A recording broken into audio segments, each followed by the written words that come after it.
Continuing the Android tutorials that we started last time with part 1, and we did a small Hello World app and then ran it in the emulator from Eclipse. So today we'll be going a bit more deeper into Android application development, and we'll be actually looking at some navigation with regards to intent. So first, before we go into what intents are, we have to understand what an activity is, and we spoke about that in our last tutorial, saying that an activity is basically a particular page in an Android application, that is that particular Java class file which is linked up to the UI written in XML. So that is a particular activity. So each page in that Android application is an activity.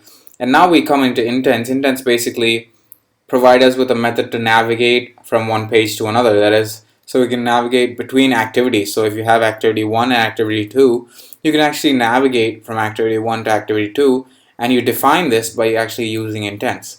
So let's go into Eclipse and actually try to do a small example. So go over to the folder wherever you have your Eclipse IDE. Oh, that isn't the folder that I wanted.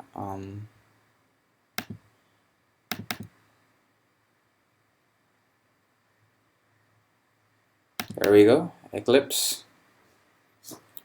And we'll double click on Eclipse. So the Android developer tool should start up for you. In today's tutorial, we'll actually be trying to create two activities, and we'll put a button on one activity, and then we'll try to actually navigate from activity 1 to activity 2 with the button. So first, let's go over to File and create a new Android application project. So over here we'll say intent demo.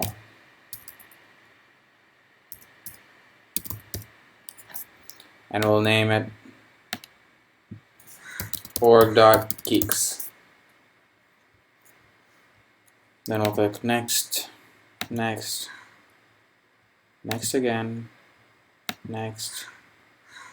We'll call this activity 1, and we'll change the layout name as 1, and click finish. So that it'll create our Android application.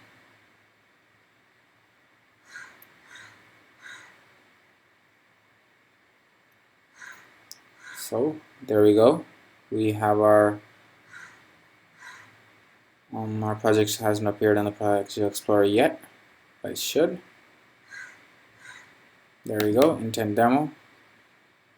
So as a first step, we'll add a button to this page. So let's go and add a button.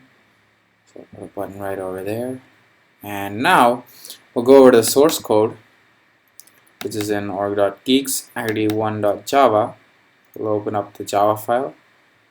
First, let's save the XML file so that the changes are also there in the Java file as well. Control S. Then come back to activity1.java. Over here we can remove this method, not needed for us. So you can see the content view is set to r.layout.1. So now let's actually create an object for the button using the button class. Button B equal to button, so we're typecasting it. Find view by ID, control space it so that it comes automatically, and then end it with a semicolon. Over here we'll have to put r.id. Control space again, and you should get, there you go, button 1. So we'll add button 1 over there. So now we have button 1 into the object B. So let's just import, sorry about that, let's just import the button Android widget. So there you go. And now we'll create the Onclicklistener for the buttons. B.set Onclicklistener. And in this we'll create the new Onclicklistener. and that should create all that for you. So in case you're not getting the whatever suggestions are there, you can click on Control Space. So click on the light bulb. You should get import set Onclicklistener. Until then, it takes some time to load all this, the suggestions and everything. So we'll type our code in the meanwhile. So over here inside, so this method is basically called whenever you click on the button. So whatever you write inside these brackets, it's going to take place whenever you click on the button. So let's say we'll create an intent over here using the intent object. Intent. So intent is my object name, equal to new intent. And the brackets, we have two arguments that we have to pass to the constructor. The first argument is what activity are we actually present upon, and our activity name is activity 1. So let's say activity 1 dot this, and we want to navigate to activity 2, so we'll have to give the activities class file or class name, which is activity 2 dot class. So what it should do right now is it should say that there's an error because activity 2 dot class does not exist as of now. So we'll first import the intent class. So once that's done, we still don't have the import over here on this.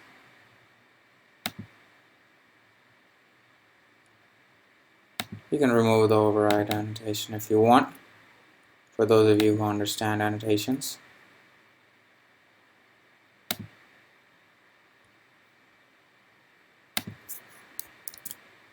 So as you can see now, it says that activity2.class is not available as now.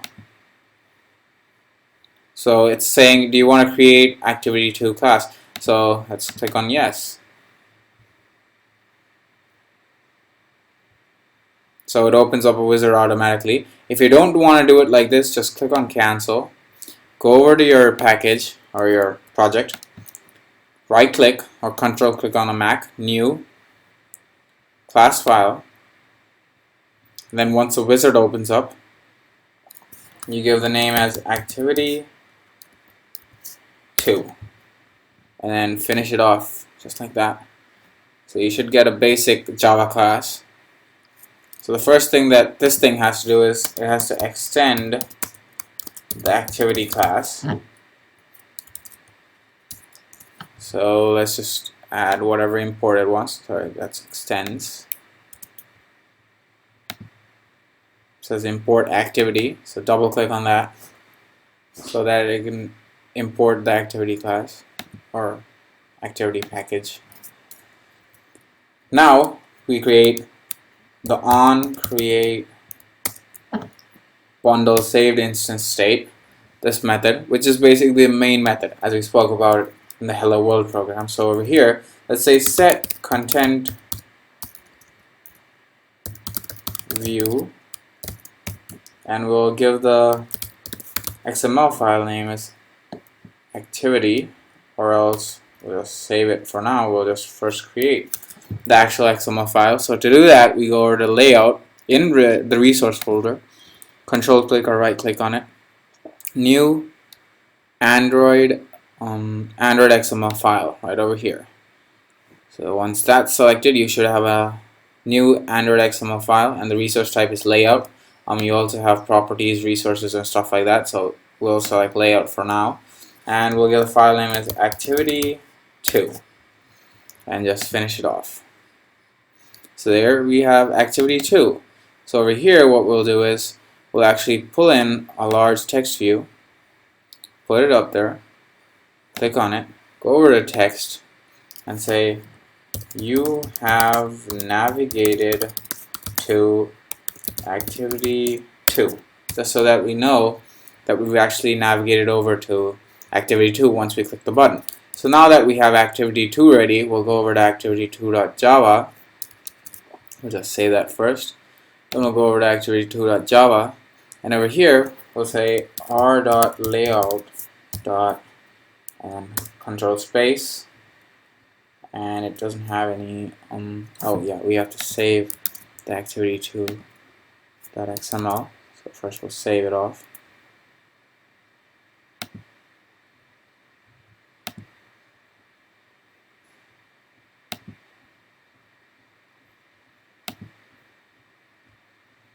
So there we go, we saved it.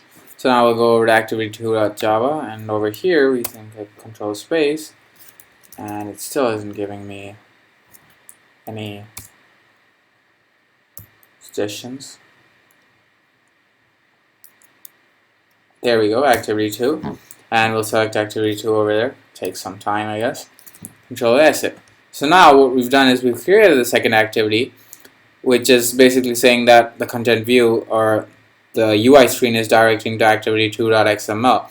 So now we have the page to navigate to.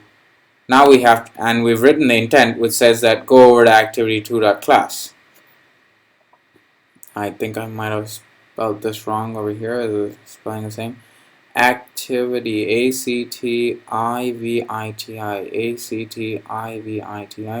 2.class. Okay, so let's just say this as well. Then we'll go over to here. Okay, that's a problem. This has to be activity2.java also has to be in org.geeks. So let's just pull that into org.geeks just like that. For activity2, pull it into org.geeks.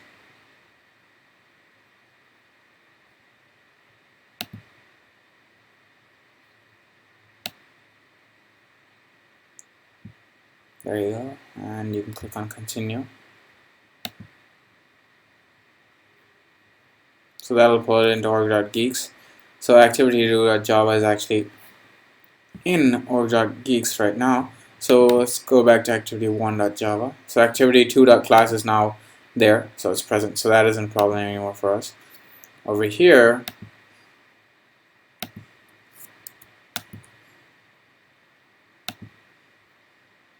we'll have to import the Onclicklistener.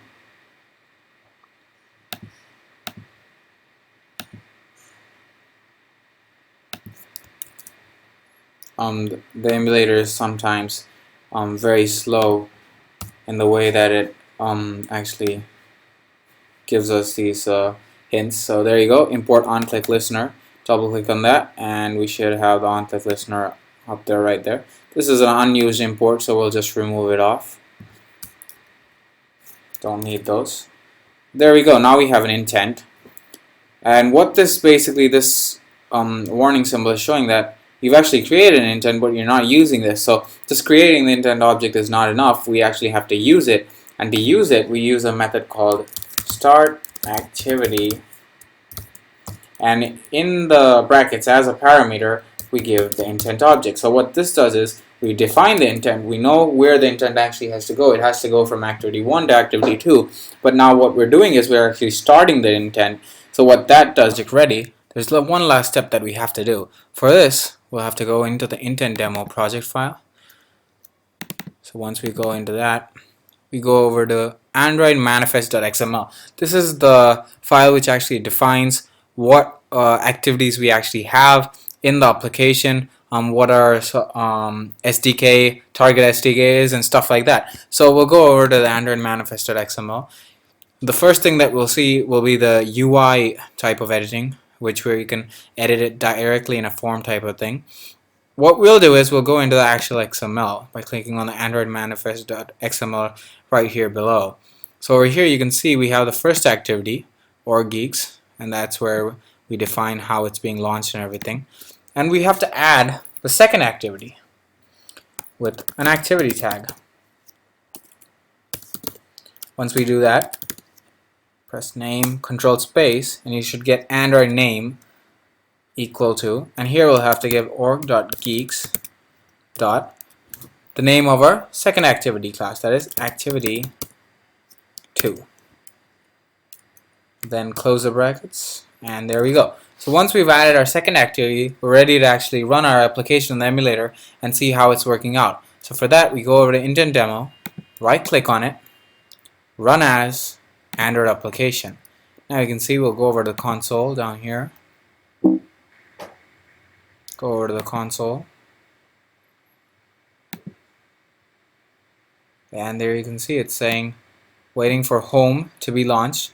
So we'll wait for the emulator to be launched first. You can see right over here that emulator has started up. And there we go, we have the home screen which is slowly starting up.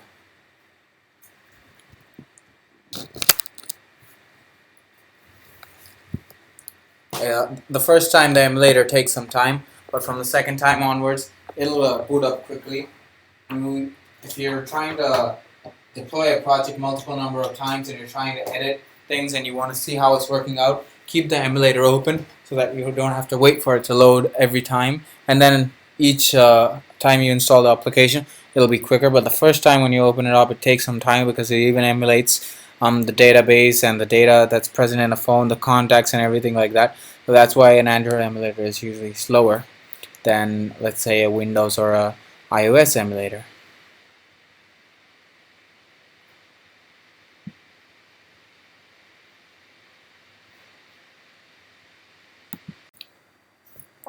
So now we can see it says installing intentdemo.apk right over here on the bottom, which means that the application is right now being installed onto the emulator. So the next step, it will start the application as well on its own. So we'll wait for that while it's installing it onto the emulator.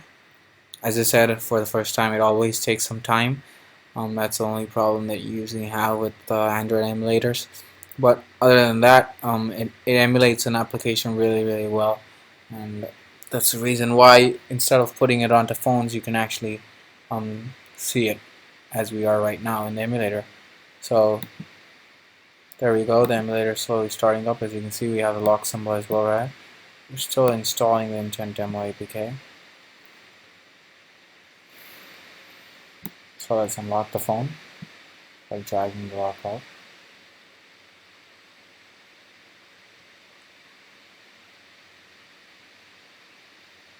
You can actually even use the internet in the emulator if your laptop is connected to the internet, which is a really cool thing. So you can see the menu slowly popping up. Once this thing is actually installed, we'll actually be able to, there you go, success, starting activity, org.geek.activity 1. So it's actually starting the activity. There we go, we have intent demo, hello world, and our button. So if we actually click on the button, we navigate over to the second page. So that's how the navigation actually is done.